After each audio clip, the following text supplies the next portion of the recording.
మీరు మాక్ టెస్ట్‌లో ప్రాక్టీస్ చేస్తా ఉంటారు కదా! మీ ఇంట్యూషన్స్ రాంగ్ అవుతున్నాయంటే there is fundamentally wrong in your preparation. ఎందుకంటే నార్మల్‌గా ఫర్ ఎనీ హ్యూమన్ మన ఇంట్యూషన్స్ అనేవి అట్‌లీస్ట్ 60, 70% రైట్ అయితాయి. ఎందుకంటే మన ఇంట్యూషన్స్ అంటే మనకేదో శక్తి ఏం లేదు. జస్ట్ అవి నువ్వు ఎప్పుడో, ఎక్కడో కన్జ్యూమ్ చేసావు. ఎక్కడో వినడం, బుక్స్‌లో చదవడం అవన్నీ సబ్‌కాన్షియస్ మైండ్‌లో ఉంటాయి. అవే నీ ఇంట్యూషన్స్‌గా నీకు అనిపిస్తా ఉంటాయి. సో, మోస్ట్‌లీ మనకున్న ఆ రీకాలింగ్ కెపాసిటీ బట్టి ఒక 60% రైట్ అయితాయి. 60% రైట్ అయితే చాలు మనకి. మనకు 100% రైట్ అవ్వాల్సిన అవసరం లేదు. ఓకేనా? సో, మీరు ఆ ఇంట్యూషన్స్‌ని బాగా ఫాలో అయ్యి, ఆ రిస్క్ టేకింగ్ బిహేవియర్‌ని పెంచుకోండి. ఎందుకంటే మనం ఆహ్, తెలిసిన బిట్లే పెడదామంటే అవ్వదు. 90 బిట్స్ పెట్టాలంటే మన ఇంట్యూషన్స్ చాలా ఘోరంగా ఫాలో అవ్వాలి. ఆ ఇంట్యూషన్స్ బలంగా కరెక్ట్ అవ్వాలంటే ప్రిపరేషన్ సరిగ్గా ఉండాలి. సో, సింపుల్‌గా చెప్పాలంటే one is strong basics. Strong basics only will help you to cross the line. And ఈ బేసిక్స్‌లో కూడా static. Static is always the game changer. ఓకేనా? కరెంట్ అఫైర్స్ డెఫినిట్‌గా హెల్ప్ చేస్తాయి. ఎక్స్‌ట్రా ఫెచ్ చేస్తాయి మనకి. అండ్ కాంప్లిమెంటరీగా ఉంటాయి 2 గూడా.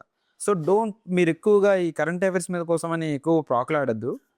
So, rely on the basics. Strong basics. సెకండ్‌ది స్ట్రాంగ్ మైండ్‌సెట్. థర్డ్‌ది solving more number of MCQs.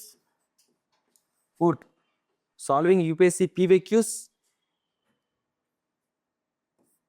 ఈ మోర్ నంబర్ ఆఫ్ ఎంసీక్యూస్‌లోనే మీరు బాగా అలవాటు చేసుకోవాల్సింది ఈ ప్యాటర్న్స్ అన్నమాట.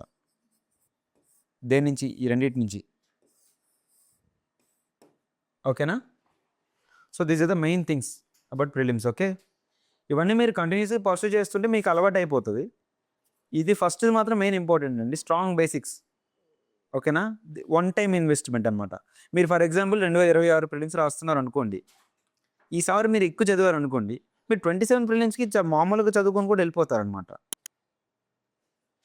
Again along with solving more number of MCQs. ఇది ఎవ్రీ టైమ్ చేయాల్సిందే. ఓకేనా? Second mains. Here comes the యూనిక్‌నెస్ ఆఫ్ తెలుగు మీడియం అనమాట. మీరు ప్రిలిమ్స్‌కి ఆబ్వియస్‌గా అందరూ ఇంగ్లీష్‌లోనే చదువుతారు మోస్ట్‌లీ. ఓకేనా? ఎందుకంటే బుక్స్‌లో ఇంగ్లీష్‌లో అండ్ యాక్చువల్లీ మనకి హెల్ప్ చేస్తది. మన ప్రిలిమ్స్ అనేది మనకి ఇంగ్లీష్ ఇంప్రూవ్ చేసుకోవడానికి హెల్ప్ చేస్తది. ఓకే. మనం ఎందుకంటే ప్రిలిమ్స్ బుక్స్‌ని ఈజీగా ఇంగ్లీష్‌లో కూడా చదవగలం అనమాట.